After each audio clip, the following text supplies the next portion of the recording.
How did you kind of approach the last couple of days with the guys? Days off or little workouts or? Saturday was light. All of our facilities are open to the guys, so some guys got a light lift in. Sunday just a real light workout as well. Yesterday was a good one, so kind of just going up and down, light workout, good rigorous one, work on some development pieces. Today, light one again. Tomorrow, pick it up a little bit, and then Thursday is just the NCAA, hour and 15 minutes that you get. So that one will be pretty light too, but not stopping the guys. They have access to the hitting facility, and so they're still getting all their evening work in and stuff. Can't stop that. And are you thinking you're going to go with your regular rotation Friday, Saturday, Sunday as normal? We're going to touch base on that as well today and lock in, our full-on plan, but it makes sense to do so.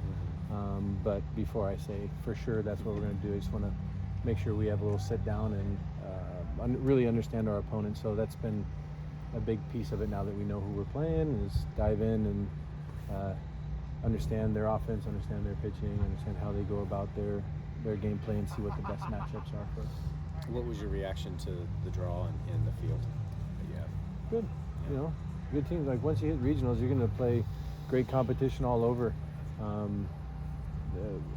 Knowing Irvine and Ben and what they've always done, great team. And seeing Jay, we saw him last year down at the other regional. He's always done a good job as well. All the teams, like they just, they're all. It's going to be like everyone says. It's going to be an offensive regional, so it comes down to playing solid defense and pitching. But ecstatic, with the fact that we get to be here at home as well, and I think deserving. I don't play too much into necessarily seeds or anything like that. I mean, last year I watched our guys' reaction when we were going down south, and if anything, they wanted to face the best. No matter where we go, we want to face the best. If you're going to be the last team standing at the end of the year, then does it really matter if you're doing it the first week or the very last game? Like, you're going to have to face them at some point. Having played in a few of these and having coached one here now, what is the experience of hosting a regional here, Goss? It's beautiful. I wish we had 30,000 seats. I'm sure they'd all fill up. There's going to be a lot of folks that are excited to come out here. The energy, obviously, for any day at Goss is electric, but postseason especially.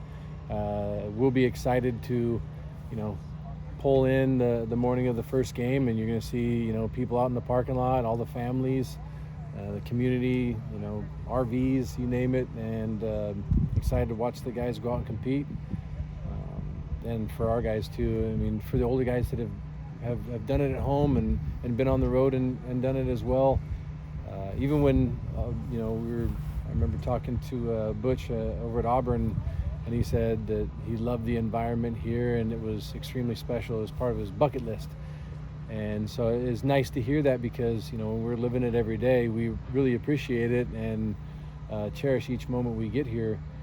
But sometimes you wonder if everyone else sees it the same way. And so anyone who's been here, it's been exciting to hear their take and how special they see it, because it just matches up with what we know and believe this place to be.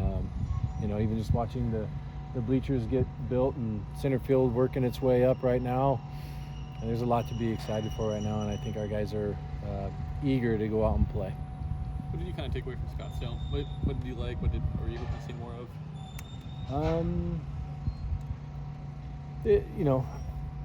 I thought our pitching staff did extremely well down there. Obviously, we didn't score as many runs as we wanted, but those things are going to happen. Pitching and defense, getting excited to see guys do their job. Whether when we were down in Arizona, getting, in the heat for a week and a half and going out and performing, and even stepping away from doing the on-field stuff and being successful just doing cage BP. So the guys, it tells me when they do that and don't have to go through the same routine of doing stuff on the field. And we had that plan back in the fall. When we go down to Tucson, we're probably not going to hit on the field every day we're down there. We're going to get in the cages, and at that point you should be able to trust that you know what you're doing offensively. So just being on the road is always a fun addition to it, because you have to develop a little bit differently. You have to spend your pregame time, how you handle the hotels, how you get your rest, lifting at different gyms, you know. So finding a way to stick with your routine and not just sit in your hotel room the whole time, but also not get crushed by the sun when you're out in that heat and sit by the pool all day. So learning moments all around. As you can see, some guys have strong tan, some guys probably a little red from sitting out there too much, but learning moments. Could you give us an update on Trent? And then I know Micah was pulled late in that second game. A status update on him as well. Yeah, Trent's doing well.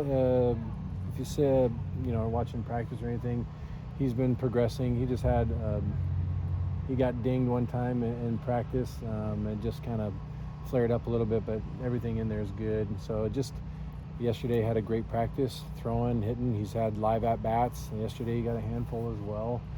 So he's looking really good. I told him I'm going to be paying close attention to him and make sure that he's in a really good spot going into this weekend. And he's potentially available? I do believe so, yeah. I think all the signs point to yes. And we thought, you know, going into the Pac tournament that that was going to be like, you know, to reignite it and get back in there.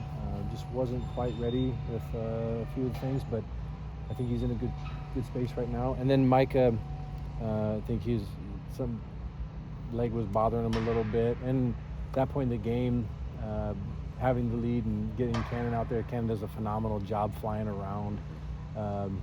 Big time defender. If you watch him in practice too, yesterday when we were scrimmaging, just had him out in center field by himself and said, "It's all yours, man." He looks forward to that. So that point in the game, like not trying to press it, especially wanting to have all the guys available for this week. But it was a lot of time on the feet, and there's some big outfields down there with the heat and everything in the early morning. So just taking care of his body. So he's also available? Yeah. Okay. When you're looking at your rotation, you said you're still mulling it over. How do you balance the we've got to get this first game versus, well, we might have Irvine in the second game? You know what I mean? Sticking to it or balancing that out? Because historically, I feel like you've always put so much importance on that first game. Yeah, the regional play, if you don't go all in on game one, then it becomes a very difficult road. Not impossible, but, you know, it makes it a lot tougher. And then it goes to depth, especially the more games you play. If you have to play 4, you know, you better have some real depth. And you better have an offense that's ready to go out and produce every day. And but I think pitching depth, if you can get it done in 3 games, you know, that's a big move. But I think you try to attack game 1, especially in regionals. Like, every team is deserving of being there. They're all there for a reason. You know, some get hot, win their tournament. Some have been hot all year. Some have been ups and downs. But in order to get into a regional, you have to have a really good club. And if you take anyone lightly at this point, then your season's going to end a lot quicker. So, no, I think you do whatever it takes game 1, and then you take care of game 2, and you take care of game 3. Yeah. And how much does it help on that front when a guy like Calho goes out there and gives you guys? How'd you pronounce that again? Caljo? Yeah. Sorry. The J and the H. Spanish. It is. Yeah, I like that. Phenomenal. You know, I just talked to him earlier today, and how he went out there. He just continued to get better and better. Slider's looking sharper. His fastball is getting stronger. His mindset, like his mentality in the moment, is getting more aggressive early on, as opposed to taking a hitter or 2. So he's just really developing into a frontline guy, you know, who can get lefties and righties out. I mean, his fastball, you know, can sit in the mid-90s, and even, you know, I don't pay too close attention to it, but they said he got up to 99 his last outing, and, you know, he's going longer in an inning. He's going 2 innings. He's jumping into the 3rd. So he's showing, like, just a lot of strength. And even in that last outing he had,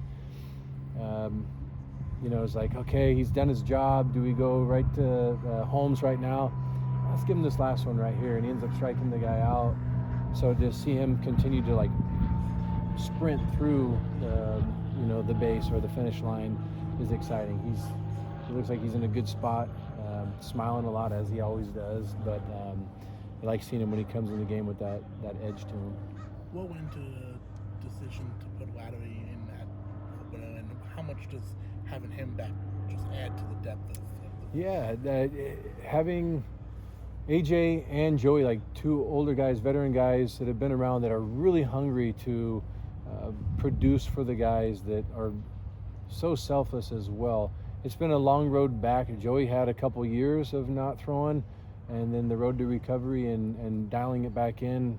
You can see that it just means so much more when he's out there throwing. And for Aaron, you know, to not have really thrown like since early in the year, to get back out there, it meant a lot to him, it meant a lot to the guys. They kind of feed off of having him around and being able to participate, but he's handled it extremely well all year.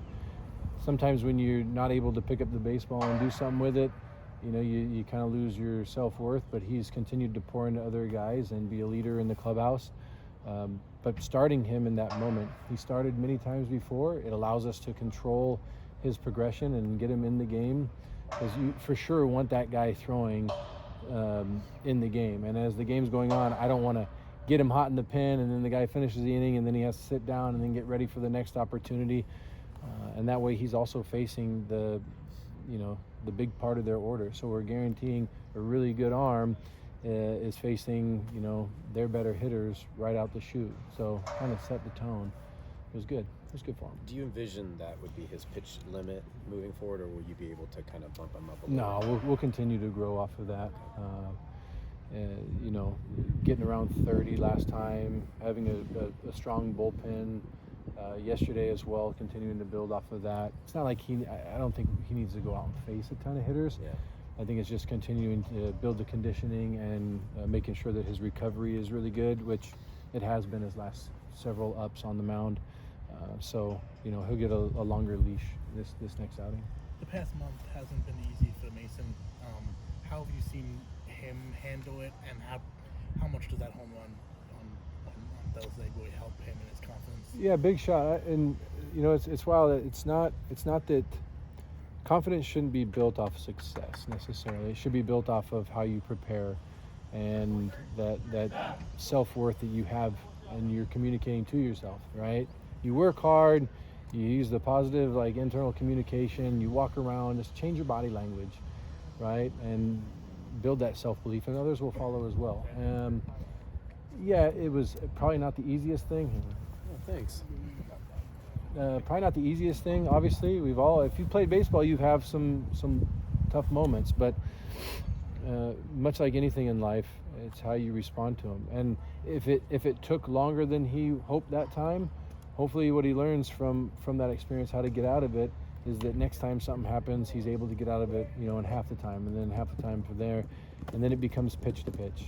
It becomes moment to moment where you don't let something overwhelm you and really put you down and carry into the next opportunity you have with somebody else or something else. So great to see him continue to work and the guys rally around him.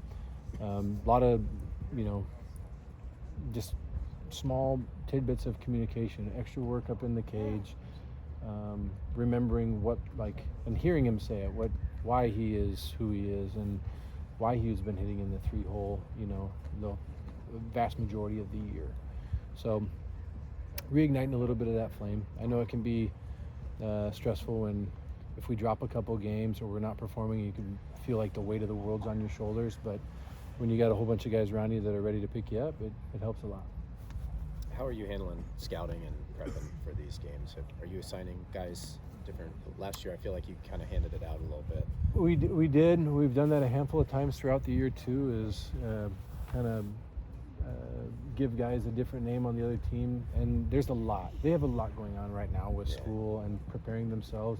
I feel like this is a good time for us to take care of that for them. Let them focus on their bodies, clear their head, because you know there's a lot of noise. And so we kind of decided to not put that on their plate right now. Just let them go out and perform and communicate more with one another. Rest their mind. That's a big part of it. It's not just physically. You start to get worn down. You know, mentally it can be a lot too. And so really, I want them to be as fresh as possible. In the postseason, like there is no such thing as feeling sore or tired. It's game time. So our coaching staff is really diving into all that stuff. As you can tell, I'm running off a full 10 hours of sleep last night. That's not true. But, you know, it's fine. This is what you live for, is helping out the guys and preparing and going to like those big game moments. So have you been kind of glued to your laptops, or do you call around coaches at some, like, how do you yourself do that? There's so many different, like between True Media and Synergy and, you know, all the other resources we have. I think we try to like go through a lot of that ourselves. Joey will watch every ground ball that anyone's ever hit off every pitcher, and you know, Gip's going to study where they hit the ball in the air and position our outfielders. Dora's going to watch everything about their hitters. You know, and our undergrads each have assignments as well.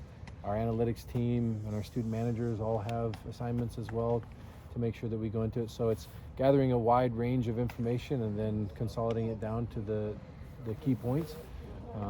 You know, when are they going to run? What are the tendencies there? How does a guy approach it with 2 strikes versus an advantage count? Where, like, for positioning purposes, where are the spots in the order that we really have to attack and eliminate free bases, or where can we expand the zone a little bit?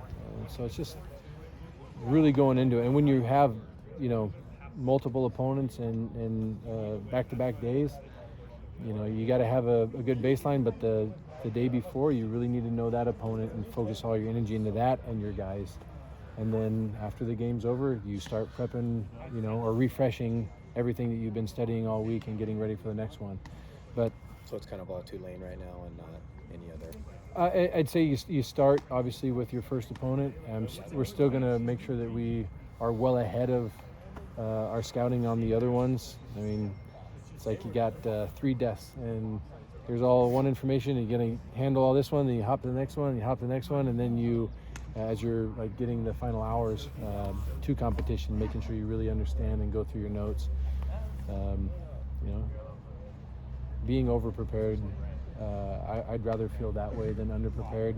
I want to know everything about our opponents, but I also want to make sure I'm not neglecting our time with our guys and making sure that they are developing and they are feeling, you know, like, yeah, and then some, you know, not just on the field, but I'm not going to neglect, you know, their nutrition. I'm not going to neglect their what they're feeling with their family and school and all those other things. So it's maintaining balance through this thing, not overdoing it, but you know, you don't want to. Going to church every Sunday is important. If praying, you know, every night before you go to bed and the first thing when you wake up, you notice when you start drifting away from those things. You just feel like you're becoming a different person. So all the things that have made these guys exceptional, we want to make sure we're pouring into those and not letting everything else distract us.